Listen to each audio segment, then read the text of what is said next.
గణాంకాలు చెప్పాను. So India spent $86 billion last, అంటే $8,600 అంటే జర్మనీ కన్నా కేవలం $2 బిలియన్ తక్కువ అంతే. $86 బిలియన్ మనం ఖర్చు పెట్టాం లాస్ట్ ఇయర్ 2024లో. పాకిస్తాన్ ఎంత ఖర్చు పెట్టింది? ఇక ర్యాంకులద్దు, టాప్ 5 ర్యాంక్ చెప్పాను కదా. ఈ పాకిస్తాన్ ఎంత ఖర్చు పెట్టి $10 బిలియన్ ఖర్చు పెట్టింది. అంటే పాకిస్తాన్తో పోలిస్తే భారతదేశ మిలిటరీ వ్యయం 9 రెట్లు ఎక్కువ, 9 టైమ్స్. చూడండి మనం ఎంత పవర్ఫుల్ అనడానికి ఈ గణాంకాలు ఉదాహరణ కదా. ఈ మధ్య మనం 2 రోజుల క్రితం ఫ్రాన్స్తో ఒప్పందం చేసుకొని 26 రాఫెల్ యుద్ధ విమానాలు కొన్నాం. దాని డీల్ ఎంత అంటే $7.4 బిలియన్. అంటే పాకిస్తాన్ ఒక ఏడాదిలో ఖర్చు పెట్టే దాంట్లో 74% మనం ఒక్క ఫ్రాన్స్ నుంచి రాఫెల్ విమానాల మీద ఖర్చు పెట్టాం అనడానికి. ఇక ఇండియాకు పాకిస్తాన్కి ఎక్కడ కంపారిజన్ ఉంది? So we are much more stronger military power, దీంట్లో ఏమీ డిస్ప్యూట్ లేదు. ఇక ఇది మీకు ఆన్ స్పెండింగ్. రెండవ లెక్క చెప్తాను, అంటే మిలిటరీ పార్ట్నర్షిప్స్, అంటే ఇతర దేశాలతో మనకున్న సంబంధాలు. యుద్ధమంటూ వస్తే ఏ దేశము ఏ దేశానికి మద్దతుగా ఉంటుంది. మనం ఇప్పుడు చూసాం, యుక్రెయిన్ రష్యాతో యుద్ధం చేసింది. యుక్రెయిన్ తన సొంత బలం పైన యుద్ధం చేసిందా? అమెరికా యూరోప్ సహకరిస్తే యుద్ధం చేసింది. ఇప్పుడు అమెరికా వెనక్కి వస్తే కొట్టుకుంటోంది. రష్యాకు మద్దతుగా Belarus, China, Iran, north Korea వీళ్ళు వచ్చారు. నార్త్ కొరియా సోల్జర్స్ అయితే 10,000 మంది సోల్జర్స్ యుక్రెయిన్ బ్యాటిల్ ఫీల్డ్లో కురుస్క్ ప్రాంతంలో మీకు రష్యా మద్దతుగా పోరాడారు కూడా. సో ఇరానియన్ వాళ్ళు డ్రోన్లు ఇవన్నీ ఇచ్చారు. సో ఇక ఉక్రెయిన్కు అమెరికా అండ్ వెస్ట్ ఇచ్చారు. ఈ నాటో మొత్తం ఉక్రెయిన్కి మద్దతుగా ఇచ్చింది. అందువల్ల ఎనీ బలాబలాలు లెక్కించేటప్పుడు మనం లెక్క పెట్టుకోవాల్సిన దాంట్లో సొంత బలాలే కాదు, ఎవరి వైపు ఎవరు ఉంటారో అనేది కూడా లెక్కలు తీసుకోవాలి. సో ఎవరికి వైపు ఎవరుంటారో అనుకున్నప్పుడు ఇండియాకు ప్రపంచంలో Israel, France, UK, America, Russia ఇలా చాలా దేశాలతో డిఫెన్స్ రిలేషన్స్ ఉన్నాయి. కానీ యుద్ధం అంటూ వస్తే ఈ దేశాలన్నీ మన తరఫున పోరాడతాయా? I don't think. ఏ దేశమో మన తరఫున పోరాడుతుంది అనుకోను, ఇంక్లూడింగ్ ఇజ్రాయెల్. ఇజ్రాయెల్ బాగా సహకరిస్తున్న మన వాళ్ళు భ్రమపడుతున్నారు. ఎందుకు అంటే అది జరగదు. ఎందుకు జరగదు అంటే Israel is an American ally, Pakistan is an American ally. America అనుకూలంగా ఉంటేనే ఇజ్రాయెల్ సపోర్ట్ చేస్తుంది. ఇతరత్ర మిలిటరీ సేల్స్ ఉండొచ్చు, ఇంటెలిజెన్స్ షేరింగ్ ఉండొచ్చు, కానీ ప్రత్యక్షంగా మనతో వచ్చి పోరాడవు. ఇప్పుడు ఉక్రెయిన్తో ప్రత్యక్షంగా యూరోప్ బలగాలు పోరాడాయా? అమెరికన్ బలగాలు పోరాడాయా? అమెరికా యూరోప్ ఆయుధాలు ఇచ్చి డీప్ ఇన్సైడ్ రష్యా అటాక్ చేయవద్దని చెప్పింది. ఉక్రెయిన్ గగనతలాన్ని మీకు నో ఫ్లై జోన్గా ప్రకటించమంటే అమెరికా అంగీకరించలే, యూరోప్ అంగీకరించలే. ఉక్రెయిన్కి అర్థమవుతుంది కదా. అందువల్ల భారతదేశానికి ప్రపంచంలో చాలా దేశాలతో బ్రహ్మాండమైన రిలేషన్స్ ఉన్నా రేపు ఈ మిలిటరీ ఘర్షణలో మనతో వచ్చి భుజం భుజం కలిపి ఎవరు పోరాడు. ఇక పాకిస్తాన్తో ఎవరు పోరాడతారు అన్నది. పాకిస్తాన్కు అమెరికా ఒక గట్టి మిత్రదేశం మిలిటరీగా. ఎందుకంటే పాకిస్తాన్ ఏర్పడినప్పుడు ఇండియా ఏర్పడింది. ఇండియాలోమో నాన్ అలైన్డ్ కంట్రీ, అలీల దేశమైంది. పాకిస్తాన్ అమెరికా నాయకత్వంలోని central treaty organisation, SEATO south east Asia treaty organisation, ఇందులో పాకిస్తాన్ మెంబర్ అయింది. పాకిస్తాన్ ఇది అమెరికాకు non NATO ally, biggest client. మనము కొంటాం అమెరికా నుంచి, మనకన్నా ఎక్కువ కొంటుంది పాకిస్తాన్. సో అందువల్ల కానీ ఇప్పుడు సమస్య ఏంటంటే అమెరికాకు ఇండియాకు ఉన్న రిలేషన్స్ రీత్యా పాకిస్తాన్ తరఫున అమెరికా వకాల్తా పుచ్చుకుంటుందా అంటే అనుమానాస్పదమే.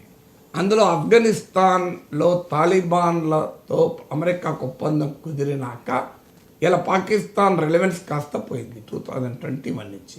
అందువల్ల అమెరికా రెండు దేశాలకు నీతి వ్యాఖ్యలు చెప్పి ప్రేక్షక పాత్ర పోషిస్తున్న అంచనా. ఇక చైనా డెఫినెట్గా మన ఇండియా చైనాకు వ్యతిరేకంగా అమెరికా నాయకత్వంలోని క్వాడ్ కూటమిలో మెంబర్. అమెరికా, జపాన్, ఆస్ట్రేలియాతో కలిసి. సో క్వాడ్లో మెంబర్ అంటే తమకు వ్యతిరేకంగా కూటమి కడుతుందని చైనా ఆరోపణ. చైనాకు మనకు సరిహద్దు విభేదాలు కూడా ఉన్నాయి, ఘర్షణలకు కూడా మనం గల్వాన్ లోయలో చూసాం. ఇండియాకు చైనా, అమెరికా, ఇండియా యాక్సిస్లో ఉన్న పరిస్థితుల రీత్యా చైనా పాకిస్తాన్ కూడా క్లోజ్. కానీ ఎక్కడి దాకా ఉంటుంది పాకిస్తాన్కు? సో గత యుద్ధాల్లో ఎప్పుడైనా చైనా పాకిస్తాన్కు డైరెక్ట్గా వచ్చి కలిసి పనిచేసిందా? ఇవాళ చైనా పరిస్థితి ఏంటి? అమెరికాతో పోరాడాల్సి ప్రత్యేక పరిస్థితులు ఉంది. అందుకే చైనా ఇది రీచింగ్ అవుట్ టు ఇండియా. అందువల్ల చైనా మాట రీత్యా సహాయం చేస్తుందేమో పాకిస్తాన్కి, కానీ చేతరీత్యా గతంలో చేయలేదు, ఇప్పుడు చేయదు. అంటే ఈ ఫైట్ అల్టిమేట్గా ఇండియాకు పాక్ మధ్యనే జరగాలి. ఎవరికి నచ్చినా ఇండియాకు పాక్కు మధ్య జరిగితే India is far far ahead of Pakistan. ఇక థర్డ్ ఫ్యాక్టరు, అసలు ఎకానమీ పాలిటీ తట్టుకోగలదా? ఎందుకంటే యుద్ధం అంటూ వస్తే ఇప్పుడు ఆ డిఫెన్స్ పైన ఎంత స్పెండ్ చేస్తున్నాం అన్నదే కాదు, నీ ఎకానమీ పాలిటీ తట్టుకోగలగాలి. ఇండియన్ పాలిటీకి పాకిస్తాన్ పాలిటీకి తేడా చూడండి. భారతదేశ రాజకీయ వ్యవస్థ ఏకోన్ముఖంగా పాకిస్తాన్ పైన పోరాటానికి సిద్ధపడింది. ప్రధానమంత్రి నరేంద్ర మోడీ ఏ క్షణమైనా దాడికి మిలిటరీకి ఫ్రీ హ్యాండ్ ఇచ్చాడంటుంటే ప్రధాన ప్రతిపక్షం అనేది ఇంకెంత లేట్ చేస్తో తొందరగా కొట్టేయని అంటున్నాడు. మీరు గమనిస్తే అందువల్ల పాకిస్తాన్ సంగతి తేల్చనే దాంట్లో ఇండియాలో ఎవరికీ భిన్నాభిప్రాయం లేదు. ఇంక్లూడింగ్ ఎంఐఎం నాయకుడైన అసదుద్దీన్ ఓవైసీ కూడా పాకిస్తాన్ కోలుకోకుండా మిలిటరీ దెబ్బతీయాలని డిమాండ్ చేస్తున్నాడు. అంటే పాకిస్తాన్ అసీం మునీర్ అంటాడు, ముస్లింలు అంతా మా వాళ్ళు, హిందువులంతా మీ వాళ్ళు అంటున్నాడే. మరి అసదుద్దీన్ ఓవైసీని మించిన ముస్లిం అసీం మునీర్. ఆ ముస్లింల హక్కుల కొరకు దేశమంతటా తిరుగుతున్న వ్యక్తి అసదుద్దీన్ ఓవైసీ. ఏమంటాడు అసదుద్దీన్ ఓవైసీ? పాకిస్తాన్ ఇది ఫెయిల్డ్ స్టేట్, ఇది రోగ్ స్టేట్, దాని సంగతి తేల్చండి అంటున్నాడు. దాన్ని కోలుకోకుండా అటాక్ చేయండి అని అంటున్నాడు. ఇప్పటికైనా పాకిస్తాన్కి అర్థం కావాలి ఏంటి అనేది. సో అందువల్ల పాకిస్తాన్ పాలిటీ ఏమో ఇమ్రాన్ ఖాన్ జైల్లో ఉన్నాడు. ఇమ్రాన్ ఖాన్ మనుషులు ఆర్మీ వెంటనే తిరగబడ్డారు. సో పాకిస్తాన్ ప్రభుత్వానికి లెజిటిమసీ లేదు, పాక్ ఆర్మీకి లెజిటిమసీ లేదు. పాక్ ఆర్మీకి అసీం మునీర్ వర్సెస్ అసీం మునీర్ ఈ మధ్య 5 మిలిటరీ జనరల్ తనతో సహా 5 మిలిటరీ జనరల్కి ఎక్స్టెన్షన్ ఇచ్చుకున్నాడు. దాంతో ఆర్మీలో ఇతరులు ఆయనతో పోటీ పడడం వల్ల కోపం పెరిగిపోయింది. ఇండియన్ ఆర్మీకి ఈ ప్రాబ్లం లేదు. Indian army highly discipline force. So ఇది తర్వాత పాకిస్తాన్కు Balochistan attack తిరగబడుతోంది.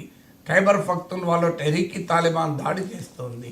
Balochistan liberation organisation పాకిస్తాన్లో 44% ల్యాండ్ వాళ్ళు మేము ఉండం పాకిస్తాన్ అంటుంది. పాక్ ఎకానమీ అప్పుల పాలై ఆఖరికి ఐఎంఎఫ్ బెయిలౌట్ పైన ఆధారపడుతుంది. ఇలాంటి పరిస్థితుల్లో పాక్ ఎకానమీ పాలిటీ ఉంది. ఇండియాపై కూడా ప్రభావం ఉంటుంది అనివార్యంగా ఎకానమీ. కానీ ఇండియా తట్టుకోగలదు, పాకిస్తాన్ తట్టుకోలేదు. రెండింటి మధ్య తేడా ఉంది. ఇప్పుడు ఒక పెద్ద ధరలు భయంకరంగా పెరిగాయి అనుకోండి, నాగేశ్వరం అంటానికి ఇబ్బంది ఉంటుంది, సెక్యూరిటీ గార్డ్కి ఇబ్బంది ఉంటుంది. నాగేశ్వరమో తట్టుకోగలడు తనకున్న సేవింగ్స్ రీత్యా, తనకున్న ఆదాయ వనరుల రీత్యా. కానీ ఆ సెక్యూరిటీ గార్డ్ తట్టుకోలేడు. ఇది కూడా అంతే. ఇండియన్ ఎకానమీ తట్టుకోగలుగుతుంది, పాకిస్తాన్ ఎకానమీ తట్టుకోలేదు. అందువల్ల అయితే ఒక్కటే పాకిస్తాన్ ఆశ ఏంటంటే మాకు న్యూక్లియర్ వెపన్స్ ఉన్నాయి కదా, దాన్ని బూచీగా చూపెట్టి మేము ఇండియాను బెదిరిస్తాం. అందుకే ఆ న్యూక్లియర్ బ్లాక్మెయిల్ పదే పాకిస్తాన్ చేసేది. కన్వెన్షనల్ వార్ఫేర్లో కానీ జియో పొలిటికల్ ఫ్యాక్టర్స్ రీత్యా తీసిన ఎట్టి పరిస్థితుల్లో పాకిస్తాన్ పై దరిదాపులో కూడా లేదు ఇండియాకు. కానీ ఒక్క న్యూక్లియర్ పారిటీ అంటే ఇండియాకు న్యూక్లియర్ ఫోర్సెస్ క్యాపబుల్ ఉంది, పాకిస్తాన్ న్యూక్లియర్. ఆ న్యూక్లియర్ పారిటీని ఒక్కదాన్ని ఉపయోగించుకొని పాక్ బ్లాక్మెయిల్ చేస్తుంది. కానీ పాకిస్తాన్కి అర్థం కావాల్సింది న్యూక్లియర్ వెపన్స్ అటాక్ ఉపయోగపడవు, డిటరెన్స్కి ఉపయోగపడతాయి. రెండింటి మధ్య తేడా ఉంది. అణ్వాయుధాలు ఎప్పుడు దాడికి ఉపయోగపడవు, రక్షణకు ఉపయోగపడతాయి. రష్యా దగ్గర అణ్వాయుధాలు లేవా? మరి ఉక్రెయిన్తో 3 ఏళ్ళు ఎందుకు యుద్ధం చేస్తుంది? ఒకసారి అణ్వాయుధం వేస్తే పని అయిపోతుంది కదా. ఉక్రెయిన్ పని వేస్తుంది రష్యా. ఉక్రెయిన్కి అణ్వాయుధాలు లేవు, రష్యాకు ఉన్నాయి. మరి ఎందుకు రష్యా వాడతలేదు 3 ఏళ్ళుగా? కామన్ సెన్స్ చెప్తుంది కదా. ఒకవేళ అణ్వాయుధాలు దాడికి ఉపయోగపడితే, అణ్వాయుధాల కంబాట్ వాల్యూ ఉంటే అసలు ఈ యుద్ధానికి ముగింపు పలకాలి కదా. రష్యా 3 ఏళ్ళు కొట్లాడుతుంది ఇంత కష్టపడి. ఒక న్యూక్లియర్ వెపన్ ఏర్పడితే ఉక్రెయిన్ సంగతి తేలిపోతుంది కదా. కానీ చేసింది రష్యా. ఎందుకంటే nuclear weapons are not combat weapons, they are deterrence weapons. అంటే నీ దగ్గర న్యూక్లియర్ వెపన్ ఉంటే ఇంకోడు అటాక్ చేస్తాడు, భయపడతాడు. అంతకు మించి న్యూక్లియర్ వెపన్ పనిచేయలేదు. పాకిస్తాన్కి అర్థమైతే వస్తుంది. ఇట్స్ ఏ కంబాట్ వెపన్ కాదు, ఇట్స్ ఏ డిటరెన్స్ వెపన్. అందుకని మీకు రష్యా ఉదాహరణ చెప్పాను. కామన్ సెన్స్ చెప్తాను కదా. మరి ఈ 3 ఏళ్ళు ఎందుకు వారు చేయాలి? ఒకసారి పడితే అయిపోతుంది కదా. సో అందువల్ల కంపారిజన్ మీరు అడిగారు, కంపారిజన్లో పాకిస్తాన్ దరిదా